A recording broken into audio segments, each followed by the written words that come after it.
मौसम से जुड़ी जानकारी और लाइव मौसम खबरों के लिए हमारे YouTube चैनल को सब्सक्राइब करें और बेल आइकॉन दबाकर हर अपडेट पर रखें नजर। दोस्तों, स्काई मेट वेदर में आपका स्वागत है। मेरा नाम महेश पलावत है। आज हम इस वीडियो की शुरुआत जो साइक्लोन बनने वाला है मोका, उसके बारे में बात करेंगे। तो अभी तक एक भी साइक्लोन नहीं बना। ये सीजन का पहला साइक्लोन होगा जो बंगाल की खाड़ी में बनेगा। पिछले कुछ सालों से हमने देखा कि बंगाल की खाड़ी के साथ साथ अरब सागर भी एक्टिव होता जा रहा है। क्या होता था पहले, जो हिस्टोरिकली अगर देखा जाए तो जो बंगाल की खाड़ी में उसमें ज़्यादा साइक्लोन बनते थे, अरब सागर में साइक्लोन कम बनते थे, क्योंकि सी सरफेस टेम्परेचर अरब सागर के अपेक्षाकृत ठंडे होते थे।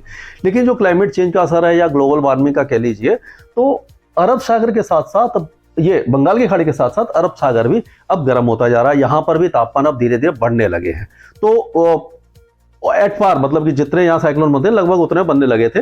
जैसे ताउते वगैरह जो साइक्लोन बना था, जिसके कारण जो हमने देखा था कि गुजरात में पहुंचा था, उसके बाद राजस्थान और दिल्ली तक उसने बारिश दी थी।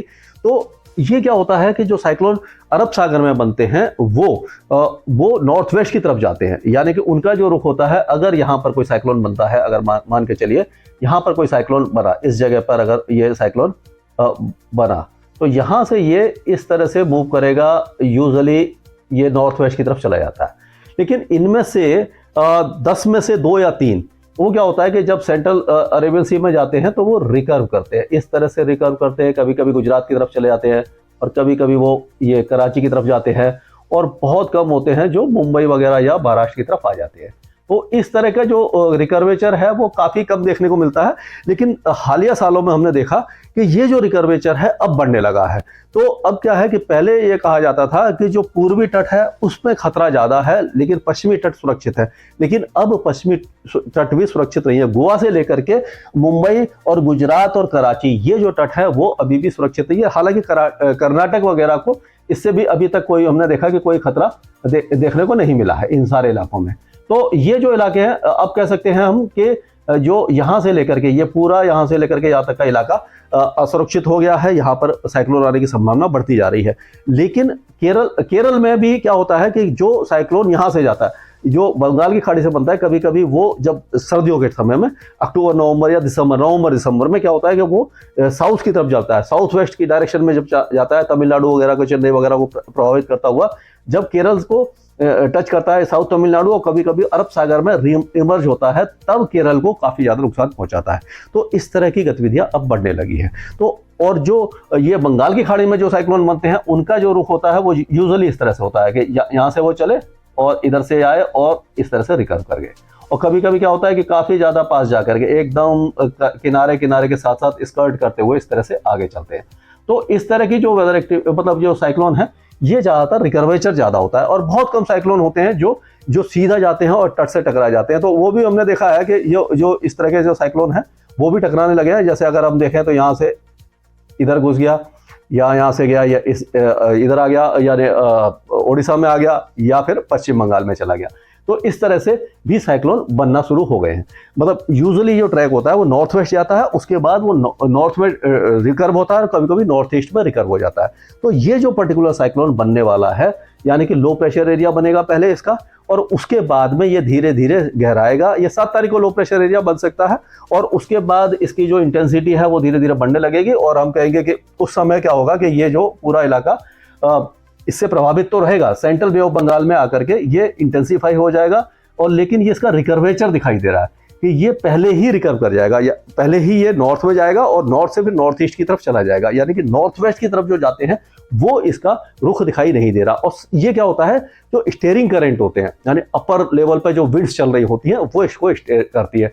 एक तरह से कह सकते हैं आप इसको कि जो ये रिज होती है, जो एक तो ट्रफ होती है, और दूसरी जो रिज होती है वो इसको एक तरह से, यहाँ से अगर हवाएं जो ये 200 मिली बार पे, 300 मिली बार पे अगर वो इस तरह से चल रही हैं, तो क्या होता है कि उसके साथ साथ ये रिकर्व हो जाता है। तो हवाएं जो है अपर लेवल की वो निर्धारित करती हैं कि साइक्लोन किधर जाएगा।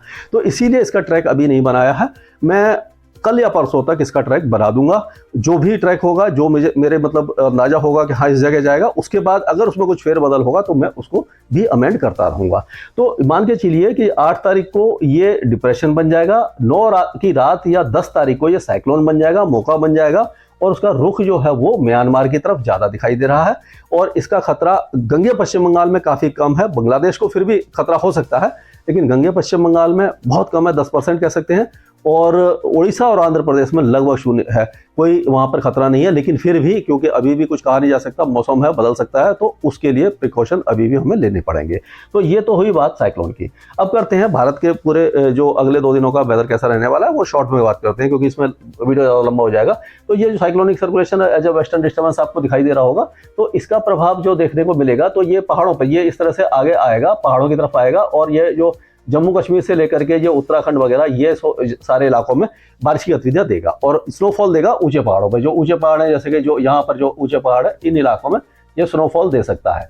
और इसका असर जो है वो ये उत्तरी जो राजस्थान से लेकर के और ये दिल्ली वगैरह और ये सारे इलाकों में यहाँ पर दिखाई देगा, ये सारे इलाकों में। और पंजाब में थोड़ा ज़्यादा असर होगा कि वहाँ पर थोड़ा सा इसका इम्पैक्ट ज़्यादा दिखाई देगा, वहाँ पर 1-2 स्थानों पर अच्छी बारिश हो सकती है। लेकिन हरियाणा में और दिल्ली में बादल गरज सकते हैं, या 1-2 स्थानों पर बहुत हल्की बारिश 6 और 7 तारीख को हो सकती है। उत्तरी राजस्थान में भी इसी तरह की बारिश की गतिविधियां हैं, जैसे कि चुरू, गंगानगर, बीकानेर वगैरह, इन इलाकों में कोई खास वेदर एक्टिविटी नहीं है, लेकिन फिर भी यहाँ पर कुछ ना कुछ हो सकता है। तो ये सारा इलाका, ये कह सकते हैं कि कुछ ना कुछ वेदर एक्टिविटी यहाँ पर देखने वाला है। अब अगर हम बात करें पूर्वी भारत की, तो यहाँ से लेकर के ये पूरा इलाका, अब ये जो पूरा है, ये गुजरात से लेकर के यहाँ से ये पूरे जो राज्य हैं लगभग शुष्क रहेंगे, यहाँ पर तापमान बढ़ेंगे। यानी उत्तर प्रदेश आ गया, इसमें ज़्यादातर उत्तर प्रदेश का इलाका आ गया, बिहार, झारखंड, पश्चिम बंगाल आ गया, उड़ीसा के अंदरूनी इलाके आ गए, छत्तीसगढ़ है, मध्य प्रदेश पूरा आ गया, राजस्थान के ज़्यादातर इलाके और गुजरात। ये जो मैंने ये कवर नहीं हुआ, लेकिन ये भी जैसलमेर वगैरह भी इसमें कवर हो जाएगा। गुजरात में 1-2 स्थानों पर बादल गरज सकते हैं। जो दक्षिण पूर्वी राजस्थान है, यहाँ पर भी बादल गरज सकते हैं, बारिश की संभावना नहीं है। यहाँ पर पूरे इलाके में तापमान अब बढ़ेंगे और काफ़ी तेज़ी से बढ़ेंगे, और हम कह सकते हैं 4 या 5 दिन के अंदर ही 40 का आंकड़ा कई इलाके पार कर जाएंगे और गर्मी यहाँ पर बढ़ जाएगी। पूर्वोत्तर राज्यों में साइक्लोनिक सर्कुलेशन है, यहाँ पर पूर्वोत्तर राज्यों में लगातार बारिश होती रहेगी। ये ट्रफ एक छोटी सी बनी हुई है उड़ीसा में, तो उड़ीसा के कोस्टल एरियाज में हल्की फुल्की बारिश की गतिविधियां दिखाई देंगी। एक ट्रफ आप देखिए, ये महाराष्ट्र से लेकर के तमिलनाडु तक आ रही है, तो जो सांगली, सतारा, कोल्हापुर है और जो पुणे वगैरह है, यहाँ पर कुछ ना कुछ वेदर एक्टिविटी हमें दिखाई दे सकती है। ये जो इलाके, इस इलाके में कुछ ना कुछ मौसमी गतिविधियां दिखाई देगी। और ये जो नॉर्थ इंडिया, कर्नाटका को छोड़ करके ये पूरा इलाका बारिश देखने वाला है, यानी कि ये जो तेलंगाना से लेकर के ये पूरा इलाका भी बारिश देखेगा। हालांकि जो बारिश की गतिविधियां कोस्टल तमिलनाडु में कम होंगी, अंदरूनी तमिलनाडु में और साउथ इंडिया, कर्नाटका और केरल, इन इलाकों में कुछ ज़्यादा हो सकती है। बाकी इलाके लगभग शुष्क रहेंगे। लक्षद्वीप और अंडमान और निकोबार द्वीप समूह में अभी फिलहाल कम बारिश होगी, लेकिन 7-8 तारीख को अंडमान निकोबार द्वीप समूह मूसलाधार बारिश होगी, बहुत ज़्यादा तेज बारिश होगी, क्योंकि वेदर सिस्टम जो है वो ऑलमोस्ट अंडमान और निकोबार द्वीप समूह के काफ़ी करीब से निकलने वाला है। और इसके आगे जो भी अपडेट होगा, मैं आपको लगातार अपडेट देता रहूँगा। स्काईमेट वेदर में अभी के लिए इतना ही। मौसम से जुड़ी जानकारी और लाइव मौसम खबरों के लिए हमारे YouTube चैनल को सब्सक्राइब करें और बेल आइकॉन दबाकर हर अपडेट पर रखें नजर।